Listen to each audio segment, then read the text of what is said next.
केते ब्यूटीफुल देखाउची माने नेचर आउ नई भी देखाउची दूररू ठीक से एते देखा जाउनी कैमरा रे ते कैप्चर हेलानी। तो मु आज आसची कुआडे याडे कुआडे आसची माने मंदिर को आसतेली आम मंदिर ही नई पाखे। तो सकाळु सकाळु मम्मी को मोर आज आसी पळी जो मंदिर को।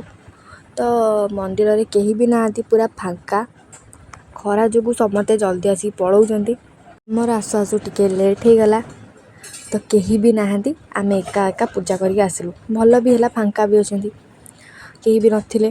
तो केते सुंदर देखा जाउची सते कि आकाश पूरा तळे लागिची सेमते देखा जाउची। आउ मु बहुत खुशी सेति पे हेची कारण सब बळे एमता जगह देखिया को मिलेनी बेले बेले ही मिले कारण सब बळे घरे रही रही पूरा बोरिंग लागुची स्कूल कॉलेज सब बंद।